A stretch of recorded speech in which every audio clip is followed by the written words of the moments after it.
కొన్ని వందల వేల మందిని చేయిస్తూ ఉంటాడు. అలా జయించడం ద్వారా అక్కడికి వచ్చిన అలా జయించడం ద్వారా ఆ పండితులు అప్పటి వరకు సంపాదించిన సంపాదన, వాళ్ళ ఆస్తులు, అతని యొక్క వ్యక్తిత్వం తన దగ్గర భాగస్వామ్యం పడతారు. అంటే ఇది సభలు చేయాలి, వంట చేయడము, ఆశ్రమాన్ని గొడవడము, ఇతరికి కాళ్ళు పట్టడము, స్నానం చేయించడము, బట్టలు కట్టడము, బట్టలు ఉతకడము, అడిగి వెళ్ళి పూలు తీసుకురావడము, ఇవన్నీ ఎవరు చేయాలంటే ఎవరైతే ఓడిపోయారో ఆ ఓడిపోయిన పండితుల చేత అతను ఆశ్రమంలో సేవ చేసుకుంటూ ఉంటాడు. అట్లా కొన్ని వేల మందిని ఏం చేస్తాడు? జయిస్తాడు. అర్థమవుతుందా? అలా జయించి ఉన్న తరుణంలో 13 ఏళ్ల బాలుడు, 13 years బాబు, అతను పాండిత్యం ఎక్కడైతే జరుగుతుందో అక్కడికి అన్ని చోట్లకు వెళుతూ ఉంటాడు. అతను చూస్తూ ఉంటాడు, అబ్జర్వ్ చేస్తూ ఉంటాడు, ఆశ్చర్యపోతూ ఉంటాడు. ఇంత జ్ఞానం ఎక్కడి నుంచి వచ్చింది? ఇంత జ్ఞానంతో ఆయన వజ్రాలు, వైడూర్యాలు, మనులు, మాణిక్యాలు, బంగారం, ఆభరణాలు, అతను ఆస్తిపాస్తులు కొన్ని లక్షల బిలియన్స్, ట్రిలియన్స్ ఆఫ్ మనీ సంపాదించేస్తారు. ఊళ్ళంత డబ్బు అతను 10 తరాలకు సంబంధించిన డబ్బు వచ్చేస్తున్నారు. ఇంకా అతనికి అవసరమా? గట్టిగా చెప్పండి. ఇవంతా గమనిస్తూ ఉంటాడు. ఎవరో 13 years బాబు. కానీ ఇక అప్పుడు అతనికి అనుకోకుండా భయంకరమైన జబ్బు వస్తుంది. ఏమిటా నిలకడం కదా, లాస్ట్ రోజు కూడా ఏంటి పడుతుంది, ఏమండి అనాలని జబ్బు వస్తుంది. ఆ జబ్బు ఏమిటాయంటే క్యాన్సర్. ఏమిటది? ఇప్పుడే క్యాన్సర్కి అంత బాగా ట్రీట్మెంట్ లేదు. అప్పుడే ఉంటుంది అంటే క్యాన్సర్ వస్తే మనిషి తప్పనిసరిగా మాట్లాడలేదు. ఎంతో మంది డబ్బులు ఇచ్చి పోయి పిలుస్తారు, కానీ ఉపయోగం ఎదిగే చెప్పండి. ఇక వాళ్ళు ఉండే చెప్పారు సార్, మరణం తగ్గి పండు మరణం తగ్గి అంటే వంటగా కూర్చొని ఏడుస్తూ ఎక్కడికైనా చచ్చిపోతానికి కారణం ఉంటుంది కదండి, ఉండదా? ఏడుస్తూ వెంటనే ఆ ముగ్గు పచ్చలాగిన 13 ఏళ్ళ బాలుడు వచ్చి పండిత మహాశయులకు ప్రణామం అంటాడు. ఏమిటి వచ్చావు అంటాడు. ఏమి లేదు స్వామి, మీ పాండిత్యాన్ని పలానా చోట ఇక్కడ ఇలా చెప్పారు, పలానా చోట ఉపనిషత్తుల గురించి చెప్పారు, పలానా చోట వేదాల గురించి చెప్పారు, పలానా చోట మంత్రాల గురించి చెప్పారు, పలానా చోట కర్మ గురించి చెప్పారు, పలానా చోట సంఖ్యాశాస్త్రం చెప్పారు. స్వామి మీరు సామాన్యం వ్యక్తులు కాదు స్వామి. ఎందుకు స్వామి మీ కళ్ళల్లో దుఃఖం అంటాడు. క్యాన్సర్ వచ్చిందయ్యా, నేను చనిపోతానయ్యా, అందుకని బాధపడుతున్నాను అంటే అప్పుడు చెప్తాడు, మీరు ఎలా అయినా చనిపోతారు కదా, నేను చనిపోతాను ఒకరోజు ముందు ఒకరోజు వెనక. మీరు చెప్పిన సారాంశంలో ఇది కూడా ఉంది కదా, ఎందుకు దాని మీద అంత ప్రీతి, ప్రాణం మీద అంత ప్రీత? ఇది కర్మభూమి కదా, యజ్ఞభూమి కదా, తపోభూమి కదా, వేదభూమి కదా, పవిత్ర భూమి కదా. అర్థమవుతుందా? ఇటువంటి పుణ్యభూములు కొట్టి ఎంతమంది పండితులను నువ్వు జయించగలిగావు, ఈ ఒక్కదాన్ని జయించలేకపోయావంటాడు. అంటే అంతరార్థం ఏమిటంటాడు, నీ వెనకాల కొన్ని వేల కోట్ల డబ్బు ఉంది. కడుపు కాలే గర్భదరిద్రుడికి, పేదవాడికి, ఉండడానికి బట్టలు లేవాడికి, ఉండడానికి నివాసం లేవాడికి, కట్టుకుంటానికి వస్త్రాలు లేవాడికి, అదొకటి తినడానికి తిండి లేనివాడికి ఆ డబ్బును దానం చేస్తే ఆ పుణ్యం నేను కాపాడుతుందేమో. ఎంత గొప్ప ఆలోచన తీసుకొచ్చారంటే ఎవరు కాన్సెప్ట్ 13 ఏళ్ళు నాలుగు మాట్లాడితే నీ గురించి ఆలోచన నాకు రాలేదు నాయన, నీవు ఎవరో గొప్ప వ్యక్తిలాగా ఉన్నావు, ఆశ్చర్యం చేస్తున్నావేంటి, చుట్టూ కూడా సరిగ్గా చదువుకోలేదు, స్నానం కూడా చేసి కొన్ని రోజులు ఎట్లుంది, అట్లా ఉన్నావు, నీకేం కావాలి, కట్టిన అన్నం పెట్టినా, వేసుకోవడానికి బట్టలున్నా, ఉండటానికి నీళ్ళు కట్టించినా, తినడానికి తిరిగినా, ఏం కావాలి చెప్పు. ఎంతమంది సలహా ఇచ్చారు, మీరు ఇచ్చిన సలహాకి నేను ఎంత ఇచ్చినా రుణం తీరదు. ఏమి మాట్లాడతాడు, ఏ మాటలతో ఏడుస్తూ కూర్చుంటాడు. వెంటనే పండితుడు ప్రకటిస్తాడు, సరే కూర్చోండి, అందరూ ఆయన కూర్చోండి. వెంటనే ప్రకటిస్తాడు, ఏమనంటే ఎవరికి ఏది లేకపోతే వాడు నా దగ్గరికి వచ్చి అడిగితే వాడికి ఇస్తా. ఏది కావాలంటే అంటే అక్కడ వజ్రాలు పెడతాడు, వైద్యులు పెడతాడు, ధాను పెడతాడు, ధాన్యం పెడతాడు, బంగారం పెడతాడు, అన్నీ. ఇది లేవు అనేది లేదు, ఎందుకంటే అన్ని ఉన్నాయి కదా. ఏం చేసుకుంటాడు? మొత్తం పెడతాడు. వచ్చిన వాడు వచ్చినట్టుగా వజ్రాలు వాడు వజ్రాలు తీసుకుంటాడు, వైద్యాలు వడులు, మడులు మడులు, మాణిక్యాలు, వస్త్రాలు, గింజలు అన్ని తీసుకుని పెడుతూ ఉంటారు. అలా వారం రోజుల పాటు అతను పంచినా 100% ఆయన ఉన్నదాల్లో 1% కూడా కాదు. అంటే అంత డబ్బు ఏం కావాలి. కానీ ఆ పిల్లవాడు మాత్రం ఎదురుగుండా కూర్చొని చూస్తూ ఉంటాడు తప్ప పండితులు చేస్తున్న సేవని. కానీ పండితులు చేయడానికి ఏది కాదు. ఇది గమనిస్తాడు పండితుడు. బాబు ఇట్లారా, నిన్నే బాబు, ఇంత చిన్న పిల్లవాడు, ఏం కావాలి బాబు మీకు అంటే, నాకు అమ్మ నాన్న లేదండి. అవునా? అయ్యో ఇక్కడ ఉండొచ్చిన ఆశ్రమంలో కడుపు నిండా తిండి పెడతా, నువ్వు చదువుకుంటా అంటే మంచి చదువు చదివిస్తా, నీకు డబ్బులు కావాలంటే ఇస్తాను, ఇస్తాను, వెళ్ళి స్నానం చేయకో, మంచి బట్టలు ఇస్తాను నీకు అంటే, నాకు వద్దు పట్టింది మాసయ్య అంటాడు. అది చనిపోయిన నీ తల్లిదండ్రులు అయితే నేను తీసుకురాలేదా, కానీ నీ ఇచ్చిన సలహాకి రుణం తీసుకునే అవకాశం ఇవ్వడాను లేకపోతారా? ఎవరో మాకంటే ఎక్కి ఏడుస్తూ ఉంటాడు. ఎందుకమ్మా ఏడుస్తున్నా? ఈ మాసంలో మాలేం చెప్పు ఏంటా అని కళ్ళం ఏడుస్తూ ఉంటే, పండిత మహాశయ నేను అడిగింది ఇస్తానని నాకు మాటివు మహాశయ అంటాడు. ఎవడుతాడు? నేను అడిగింది నువ్వు ఇస్తానని నాకు మాటివు మహాశయ అంటాడు. అదేంటున్నాయన సమాజానికి నేను వజ్రాలు, వైద్యాలు, మడులు, మాణిక్య, బంగారం, గిన్నెలు అన్ని వాడు ఏ జరుగుతుందో తీసుకున్నాను కదా ఆయన. నువ్వు అడిగితే ఎట్టుకున్నాను ఆయన, ఈ సలహా ఇచ్చినవే కదా ఇస్తానైనా.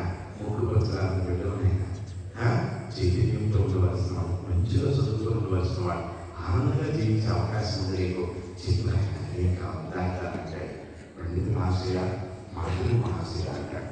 సరే మాటిస్తున్నాను, ఏం కావాలి అంటాడు. అశాశ్వతమైన తుచ్చమైన బట్టలు కానీ, వజ్రాలు కానీ, వైద్యులు కానీ, డబ్బులు కానీ ఏది రాకూడదు. శాశ్వతమైన పాండిత్యాన్ని దానం చేయకంటాడు. గొప్ప మాట మాట్లాడతారు చూడండి. అసలు మామూలు మాట కాదండి. అశాశ్వతమైనది డబ్బు ఇవన్నీ కూడా, కానీ శాశ్వతమైనది విద్య. అది మీరు దానం చేస్తే అదే విద్యతో ఇన్ని వేల కోట్లు సంపాదించారు కదా, అంత చక్కటి దానం చేస్తున్నారు కదా, అది నిత్యము కొనసాగిస్తూ మీ ఆశ్రమంలో సేవలిస్తుంది. అంత చిన్నపిల్లవాడికి 1 minute please, close your eyes, please close your eyes.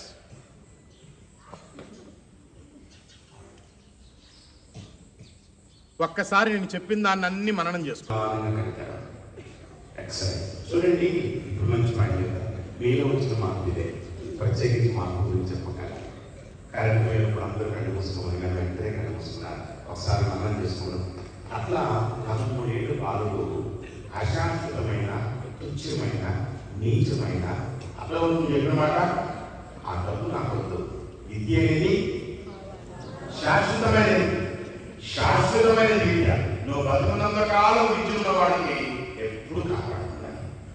అందుకని చదువుకున్నవాడు ఏదైనా సరే చేయగలుగుతాడు. చదువుకున్న వాడికి కులం ఉండదు, మతం ఉండదు, పార్టీ ఉండదు, వర్గం ఉండదు, ప్రాంతం ఉండదు. వాడు చదివే వాడిని ఉన్నతంగా తయారు చేస్తుంది. వాడు ఎడ్యుకేషన్ వాడిని ఉన్నది. మీరు ఎంసీఏ కానీ, ఎంబీఏ కానీ, లేదా నీట్లో నిన్ను చూడండి. నీట్లో అతను మంచిగా వచ్చాడు, నా దగ్గరికి వచ్చాడు, అతను ఎంత హ్యాపీగా ఫీల్ అవుతాడు. ఇదే స్కూల్లో, ఇదే చోట నేను విద్యను అభ్యసించి మళ్ళీ ఇదే ప్లేస్లో ఇంతమంది చోట అభినందనలు అందుకునే అవకాశం భగవంతుడు ఇచ్చాడు. ఎంత హ్యాపీగా ఫీల్ అవుతారు చెప్పండి. అసలు ఆలోచన నీకెందుకు రాదు? నేను కూడా అలా జీవించాలి, నేను కూడా అలా ఉండాలి, నేను కూడా దాన్ని సాధిస్తాను, నాకేం తక్కువ, తెలివి లేదా, ఆలోచన లేదా, అన్నీ ఉన్నాయి. వాటిని ఇంట్రెస్ట్గా దాన్ని సాధించాలన్న తపన ఉండాలి, తపస్సు ఉండాలి, కసి ఉండాలి. డెఫినెట్గా సాధిస్తాను, అనుమానమే లేదు. నేను చెప్తుంది సత్యం. అర్థమవుతున్నా? శాశ్వతమైన విద్యని నాకు దానం చేయమంటాడు. పండితుడికి ఒక్కసారి దిమ్మదిరిగిపోతుంది. ఇంత చిన్న వయసులో ఎంత గొప్ప అభివృద్ధి. ప్రశ్నించావయ్యా, ఎంత గొప్పదాన్ని అడిగావు, ఎందుకు నువ్వు ఏం చేసుకుంటావు ఈ విద్యను అంటాడు. అదే విద్య ఉంటే ఎక్కడైనా బతుకుతా. నీ పాండిత్యంతో ప్రపంచంలో ఉన్న వ్యక్తులందరినీ పాండిత్యంతో ఎలా జయించావో నేను ప్రతిదాన్ని జయించుకుంటూ మంచిగా పాండిత్యం నేర్చుకొని ఈ సమాజానికి సేవ చేస్తాను. అటువంటి వ్యక్తే అతని పేరే దయానంద సరస్వతి.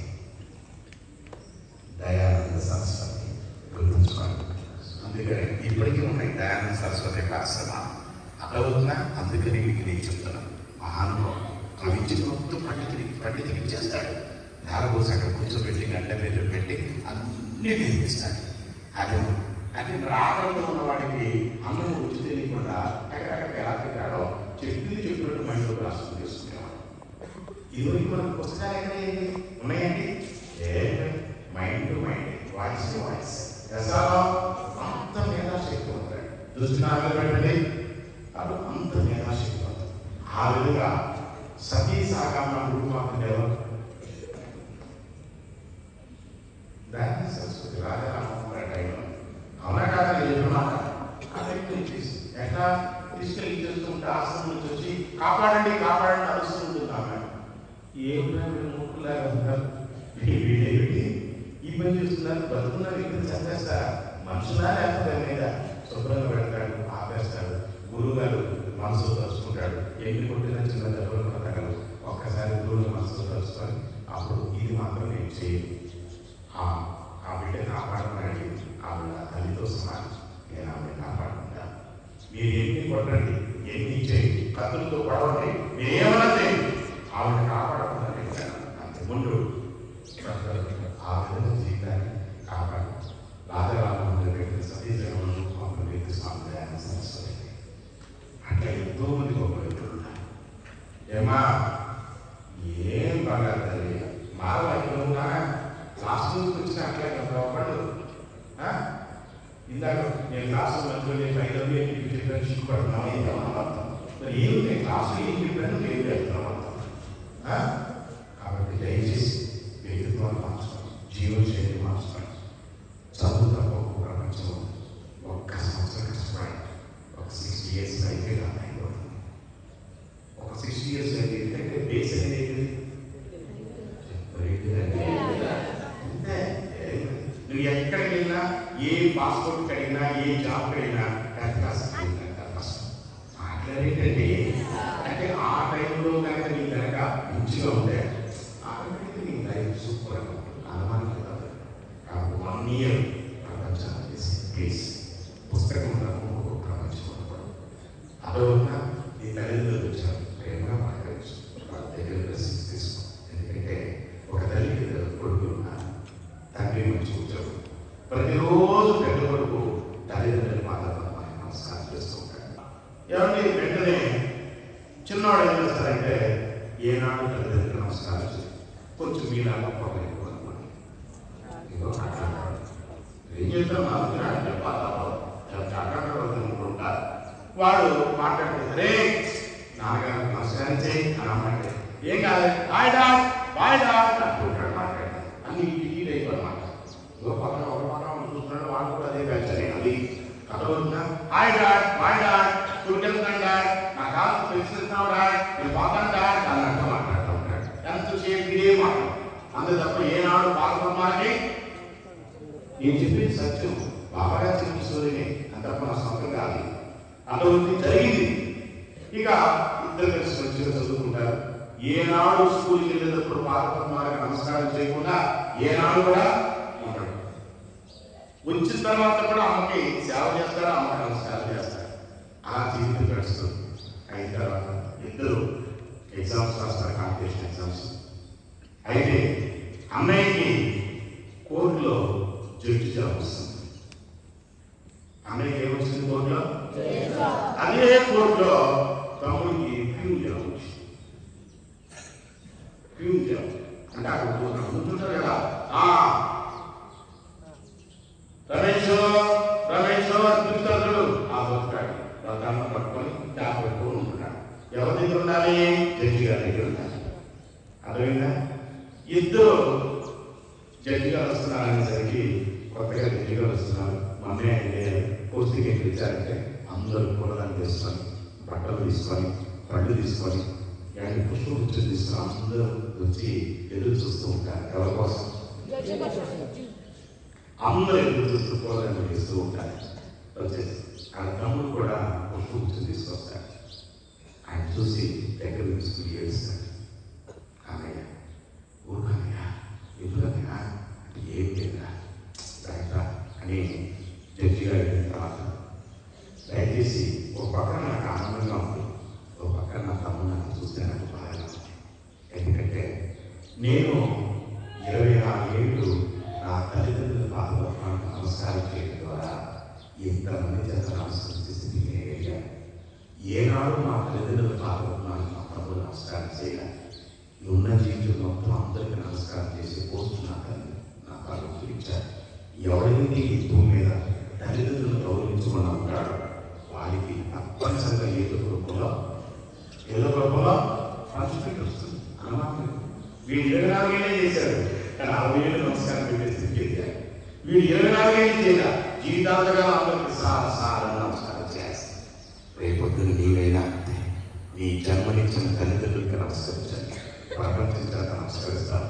విద్య నేర్పే గురువును గౌరవించండి, ఆ విద్య నీకు సమాజంలో గౌరవాన్ని తీసుకొస్తాను. గుర్తుంచుకోవాలి, ఇది జీవిత సత్యం. నువ్వు ఒప్పుకున్నా ఒప్పుకోకపోయినా దీన్ని అనుభవంలోకి వచ్చినప్పుడు తిరిగిపోవచ్చు, కానీ గడిచిపోయినది మాత్రం తిరిగి రాదు. అవునా కాదా నేను చెప్పినాడు. కాబట్టి ఇప్పటికీ చెప్తాను, దయచేసి మారండి, ఆలోచన మార్చుకోండి, జీవనశైలి మార్చండి, హ్యాపీయెస్ట్ లైఫ్ కలుగు పెట్టండి. పుస్తకం తప్ప ప్రపంచం వద్దు, టీవీ వద్దు. పుస్తకం ఏంటి? తల్లిదండ్రులు వద్దు. ఆడ రాసిన చదివే ప్రతి అక్షరం మీ తల్లిదండ్రులకు అర్థం వచ్చాక ఇది గుర్తుంచుకోండి. మీ తల్లిదండ్రులకు అర్థం వచ్చాక చదివే ప్రతి అక్షరం అర్థమవుతుందా? నేను ఎందుకు చెప్తున్నా మాటలు నాకు అర్థమని నువ్వు ఎందుకు సాధించవచ్చు? అసలు నీకున్న మెంటల్ ప్రాబ్లం అప్పుడు సరే అబద్ధం మాట్లాడి చెప్పండి. దశాలో ఎందుకే చెప్పండి అమ్మా, అర్థమవుతున్నా? ఇప్పటికీ చెప్తున్నా నిజమే. వాడి ఎండలో ఉండి కాయ కష్టం చేసి ఏమండి నారాయణ డబ్బు రూపంలో వాళ్ళ చెమటని దారపోసి డబ్బు రూపంలో ఎదిరించి ఫీజులు పడుతున్నాడు. గుర్తుంచుకో, నువ్వు ఎంత కష్టపడుతున్నావు, ఎంత ఎస్కేప్ అవుతున్నావు, ఎంత మోసం చేసుకుంటున్నావు, ఎంత నీ జీవితాన్ని పోస్ట్పోన్ చేసుకుంటున్నావు, ఎంత కమిట్మెంట్తో నేను చదువుతున్నావు. ఒక్కసారి మీ మనసాక్షి చూసుకో. మీ అమ్మ దగ్గరికి కూలిపోయి చేసి వచ్చింది అనుకోండి, ఫర్ ఎగ్జాంపుల్ మార్చిపోయిన బట్టలతో వస్తుంది, నువ్వు అసహించుకోవచ్చేమో, అమ్మో నా బిడ్డ వచ్చిందని చెప్పని అవి ఏం చూడకుండా దగ్గర తీసుకొని వచ్చి ఆ బిడ్డను ముద్దు పెట్టుకుంటున్నాను. నేను మార్చిపోయాను, చెమటుందా అవి ఏం చూడాలి. నిజంగా నీ కనుక నీ తల్లిదండ్రుల ప్రేమ ఉంటే అవి ఏమి చూడకుండా గట్టిగా దగ్గర తీసుకెళ్ళి వాటేసుకొని కాగా ఎట్లా ఉన్నావు, ఎగ్జామ్స్ బాగా రాశానా, మంచి మార్క్స్ వస్తాయి, నువ్వు పడిన కష్టానికి పదవులు తప్పనిసరిగా పలుకరిస్తాను. నేను బాగా చదివాను, బాగా ఏం చేసుకున్నాను, ఏం కాదు నాన్న, ఇంకొక 4 సంవత్సరాలు కష్టపడితే నేను మంచిగా చూసుకుంటాను. అప్పటి వరకు నీకేం హెల్ప్ చేయలేకపోతున్నాను. నీ బట్టలు నేను ఉతుకుతానా, నీ చెప్పు నేను శుద్ధుతాను, నీట్గా తుడిచేస్తాను. నాన్న నీకేం కావాలి, నువ్వు వాడుతున్న బట్టలు ఉంది కదా, నేను వచ్చాను కదా, నేను తుడుస్తాను. నా కోసం నువ్వు 24 గంటలు ఆలోచిస్తున్నావు కదా, కానీ నా చదువు నాకు కేవలం 12 గంటలే. ఆ తర్వాత నేను నిద్రపోతున్నాను, కానీ నీకు మాత్రం ఫీజు కట్టాలి, బుక్స్ కావాలి, నా బిడ్డ వస్తాడు, పక్కనే వస్తుంది, మంచి బట్టలు కొనాలి, నా బిడ్డ అందరికంటే ఉన్నతంగా ఉండాలి. ప్రతి తండ్రి కోరుకుంటారు. కాబట్టి మీరేమో ఆలోచిస్తున్నారు, మీరు ఎలా తీస్తున్నారు? ఒక్క క్షణం నువ్వు కడుపులో పడుతుంది దగ్గర నుంచి నీ తల్లి సరిగ్గా కూర్చో, ఏం కోరుకుంటుంది? నా బిడ్డ బయటకు వస్తాడు అంటూ తింటున్న ప్రతి పదార్థం నా బిడ్డకి అందుతుంది. నా బిడ్డకి అప్పుడే తింటున్నాడు, కడుపులో ఉన్నప్పుడే ఎవరు కాళ్ళు ఆడిస్తూ చేతులు ఆడిస్తూ కదులుతూ ఉంటే ఎవరి బిడ్డ చూడండి ఎట్లా ఉన్నారు అని తల్లి అంత ప్రేమగా ప్రేమిస్తూ నీ తండ్రికి చెప్తుంది. ఊహించుకోండి ఒకసారి, నువ్వు బయటికి డెలివరీ కానీ ఒక్కసారి ఎంత డెలివరీ అయినప్పుడు నారాయణ ఒక్కసారి ఏం తిరిగితే ఆ నొప్పిని భరించగలవా? మా ఇంట్లో తల్లి 54 ఎముకలు ఒకేసారి తిరిగితే వచ్చి నొప్పిని బిడ్డ డెలివరీ అయ్యే టైంలో తల్లి అనుభవిస్తున్నాడు. గట్టిగా అంత నొప్పి భరించినా నువ్వు బయటకు వచ్చిన తర్వాత నేను చూసుకొని ముందు పెట్టి అమ్మ నా బిడ్డ బాగున్నాడని అప్పుడు సమస్యని కట్టు మూసుకొని ఎదురు కాడుతుందట. అప్పటి వరకు ఎన్నో బాధ. అదొక ఏదైనా తింటే నా బిడ్డకు వాహనం వస్తుందేమో, ఏదైనా తింటే వామిటింగ్స్ అవుతాయేమో, ఏదైనా తింటే నా బిడ్డ లోపల ఏమేమి ఉంటాడని తినేటప్పుడు ఆలోచిస్తుంది, తింటూ ఆలోచిస్తుంది, అయిన తర్వాత ఆలోచిస్తుంది. పాలించేటప్పుడు ఎన్ని పచ్చా చేస్తాయి. అమ్మో నా బిడ్డకి తింటే జలుబు చేస్తామో, అమ్మో ఇది నా బిడ్డకి తింటే కడుపులో నొప్పి వస్తుందేమో, అబద్ధం ఆడతారు. ఎంత ప్రేమగా పెంచుతున్నాయని తల్లి. ఏం పాపం చేశారు? మంచి ఒక గంట ఏడులో ఉంది, చక్కగా ఫ్యాన్ కింద కూర్చొని విద్య నేర్పుతున్న గురువును గౌరవిస్తూ మంచిగా చదువుకోరానంటే కింద పొంగేవాడప్పుడు, అక్కడ చూసేవాడప్పుడు నిరాలకు కూర్చోలేని పరిస్థితి. అదేనైనా నువ్వు నేర్చుకున్న సంస్కారం. 10th క్లాస్ దాకా వచ్చావు. ఆలోచించు ఒక్కసారి. ఏం తప్పు చేస్తున్నాము, ఏం చేస్తాం? అన్నం పెడితే నువ్వు పాటిస్తావు. దాని విలువ తెలుసుకో. ఎంతమంది కష్టపడిన రైతులు కట్టేసి ఈరోజు అన్నం నీ చేతిలోకి వస్తుంది. ఊహించుకో. అంతమంది కష్టాలు ఒక్కసారి భూమానికి కొట్టేస్తావా, తల మీద పెట్టి విశ్లేస్తున్నావా, పారేస్తున్నావా, ఉరికిపోతుంది ఆ పాపం. ఆలోచించండి. నీకు కావాల్సినంతే పెట్టుకో, మంచిగా చదువుకో, మీ తల్లిదండ్రులు గౌరవిస్తారు, మీ పక్కన వారు ఆనందిస్తారు, మీ స్నేహితులు చక్కగా కంగ్రాచులేషన్స్ మంచి మార్క్స్ వచ్చినాయి, మళ్ళీ చదివేవాళ్ళు వస్తారు. ఆ చదువు ఎవరో కోసం చదవద్దు, నీ కోసం నువ్వు చదువు. నువ్వు చదివితే నువ్వు ఎదుగుతావు, నువ్వు చదివితే నువ్వు బాగుపడతావు, నువ్వు చదివితే నీకు మంచి మార్క్స్ వస్తాయి. నీ కోసం నువ్వు చదువు, అంతే తప్ప నాన్నగారి కోసం కాదు. కానీ నాన్నగారు పడుతున్న కష్టము జీవితంలో రాకుండా కష్టాన్ని జయించడం కోసం నా కష్టాలు చదివేదా, నువ్వు ఈ కష్టపడలేవు కానీ మంచిగా చదువుకున్నాను అని ఇక్కడ దాకా పంపించాను. అబద్ధం చెప్పడం నిజమా? ఇక్కడ కూడా అక్కడ ఎస్కేపోయి ఇక్కడ ఎస్కేపోయి చదువుతూ ఉన్నారు. సాగులో ఒకరు చూస్తారు, సాగు లేకపోతే మరొక దగ్గర చూస్తుంటారు. అంటే నువ్వు సాగు మోసం చేయగల, నీ లైఫ్ను మోసం చేసుకుంటావేమో. నీకు చెప్పే మాట ఎంత గొప్పదో చూడండి. నీ లైఫ్ను మోసం చేసుకున్నావు, నీ చదువును మోసం చేసుకున్నావు, నీ జీవితాన్ని పాడు చేసుకుంటున్నావు. అంత దానికి ఎవరు మాటలు కాదు. లోపం నీకు సరి చేసుకోవాల్సింది కూడా ఉంది. ఎసానో గట్టిగా చెప్పండి. వాళ్ళు ఏదో ఆరాటంలో పాపం వస్తారు. రాగానే నీ తల్లిదండ్రులకు నువ్వు బాగా నమస్కారం చేయి. లైఫ్ తప్పకుండా అర్థమవుతుంది. ఎందుకు? నీవు చచ్చిపోయేంత వరకు, నీ తల్లిదండ్రులు చచ్చిపోయేంత వరకు వాళ్ళ ప్రతీక్షణం ఆలోచించేది నీకోసం. ఇంకా వాళ్ళకి వేరే ఉండదు. నా బిడ్డ ఎలా ఉంటాడు, బాగుంటాడు, ఏమన్నా చాపలు అయిపోయాడండి, నా కొడుకు చూసి వస్తాను, నా కూతురు చూసి వస్తాను, ప్లీజ్ అండి, ప్లీజ్ ప్లీజ్ ప్లీజ్ ఈ ఒక్క రోజు తీసుకెళ్ళాం. ఆదివారం వస్తే మళ్ళీ అవకాశం ఉంది కదా, నా బిడ్డకి నా చేతితో ఒడిచి పెట్టాలి, చాపలు అయిపోయినాయి, ఎన్ని రోజులు ఏడ్చుంటుంది కానీ నీ గురించి. ఒక్కరోజున నీ తల్లి గౌరవించగలరు. చూడు ఒకసారి ఎంత మాటపడితే అంత మాట్లాడిస్తాం, ఇదే తిరిగి మాట్లాడతాం. అది దేనికరమా, అహంకారమా, తెలిసిపోగలరా, అంటే గర్వంగా ఫీల్ అవుతున్నావా? ఊహించుకోకసారి ఎందుకు అంత మాట్లాడినా ఏం నమ్మకం? నీకోసం నీ తల్లిదండ్రులు ఎంత ఎన్ని రోజులు ఎడుతారు, నీ ఎదురు నీళ్ళు బాధపడతామని నీ పక్కన ఇస్తారు. అంతే. తల్లికి ఇప్పుడు కన్నీళ్ళు లోపల ఉంటాయి వేడిలో, కానీ తల్లికి త్వరగా వస్తుంది. అందుకని మగవాళ్ళు కూడా ఏడుతామన్నా కానీ ఎలా మగవాళ్ళు ఆడదాన్ని ఏడుతుంటాయి, ఏం పై కాలుతున్నాయి. చిన్నప్పటి నుంచి తల్లిదండ్రులు పెంచి మగవాళ్ళకి కన్నీళ్ళు లేకుండా అదే ఆడవాళ్ళతో ఏమాయి ఈ కనీసం చాలు నువ్వు అంత సీనియరా, అదే సూపర్ అప్ప ఏమని మనం అది ఇలా తెలుసా, ఏడప్పుడు మిమ్మల్ని చూస్తారు, ఏడుతూ ఏడు తిడతారు. అంటే వ్యవస్థ వాళ్ళకి మనం ఏం చేయలేదు. ఎసాలో అదో కనీసం respect your parents and respect the society. ఎసాలో నీ తల్లిదండ్రులు గౌరవించు. తప్పనిసరిగా నీకు ఆ గౌరవం ఏదో కూడా వస్తుంది. అంతే తప్ప ఒక వ్యక్తి చేత అదో రేపు ఆదివారం నడుస్తారు. ఒక చిన్న మాట చెప్తా, మాట ఇస్తానంటే చెప్తాను.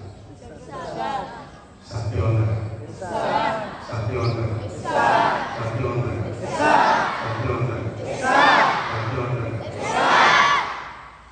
మీ తల్లిదండ్రులు రాగానే నేను చూడగానే ముందు వాళ్ళ పాదాలకు నమస్కారం చేసి మంచి విద్యావంతులని ఆనందంగా జీవిస్తూ నా క్లాసులో నేను చదివిన ప్రతి చదువుకి 100 మార్కులు వచ్చే శక్తిని, సరస్వతిని నాకు కటాక్షించడానికి ఆశిస్తుందని మనసును అనుకుని పాదాలకు నమస్కరించాను. అది రాకపోతే నాకు ఆయన కావాలంటే, రాకపోతే నాకు చాలా చేస్తున్నాను, చాలా చేస్తున్నాను. ఏనాడు మా తల్లిదండ్రుల పాదపత్వానికి నమస్కారం చేయకుండా స్కూల్కే వెళ్ళేవాళ్ళ. అది మా సాంప్రదాయం. ఎక్కడికి ఉద్యోగం నుంచి వచ్చినా నమస్కారం చేయడం ఇంటుకుంటారు. అది మా సాంప్రదాయం. అందరూ చేస్తారంటే కొంతమందికి అలవాటు ఉండకపోవచ్చు, కొంతమందికి సాంప్రదాయం ఉండొచ్చు. ప్రసాదంలో పెద్దవాళ్ళకి అందరికీ కూడా నమస్కారం చేయడం అనేది మానవం. అందుకని ఎవరు పెద్దవాళ్ళన్నా వాళ్ళ పాదాలకు నమస్కారం చేస్తున్నారు, చేస్తారండి. రాబోయే నమస్కారం నువ్వు చేస్తున్నావంటే అది నీ సంస్కారానికి ప్రతిరూపం. అర్థమవుతుంది చెప్పినమాట? అది నీ సంస్కారం, అది మన సాంప్రదాయం, మన సనాతన ధర్మం. అర్థమవుతున్నా? నువ్వు చేయలేదంటే లోపల ఈగో పెంచుకుంటున్నావు. ఈగో అంటే ఈగో మీన్స్ యూగో అంటారు. మీరు లైఫ్ లో ఎప్పుడు రాబోతున్నారు కాబట్టి తెలియ చెప్తున్నారు. రెస్పెక్ట్ ఇవ్వాలి, గట్టిగా చెప్పండి. రెస్పెక్ట్ ఇవ్వాలి, టీచర్స్ హౌస్. రెస్పెక్ట్ ఇవ్వాలి, వార్డెన్స్ హౌస్. ఎందుకు? తల్లిదండ్రులు లేని యొక్క దీన్ని వాడు చూస్తున్నారు. ఒంట్లో బాగుంటుంది, కనీసం తీసుకొచ్చి మెడిసిన్ ఇస్తున్నారు. ఎస్ఆర్లో అక్కడైతే పేరెంట్స్ ఉంటే హాస్పిటల్కి తీసుకెళ్ళేవాడు. ఇక్కడ కనీసం లేదా ఇబ్బంది వస్తే సార్ అని మన పీటీ సార్ కానీ వార్డెన్స్ కానీ అడిగితే తీసుకొస్తున్నారు. మన టీచర్స్ మంచి విద్య చెప్తారు. So respect everybody respect.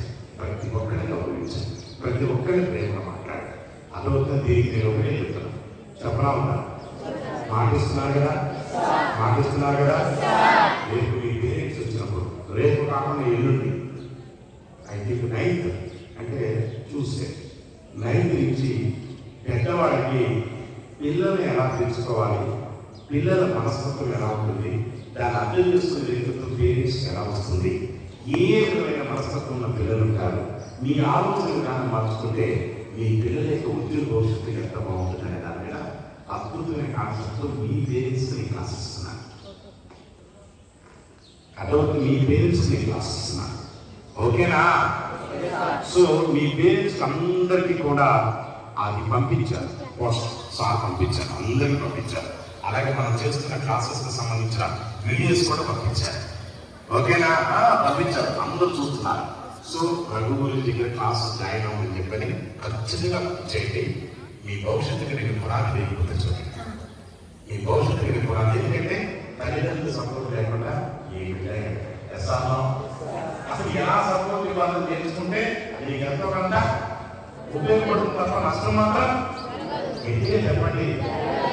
వాళ్ళు చేయండి అన్న కుదరదా మార్నింగ్ 5 to 6:30 ఏముంటుంది సార్ పని? ఎస్ఆర్నా మార్నింగ్ 5 to 7:30 ఉంటుంది క్లాస్.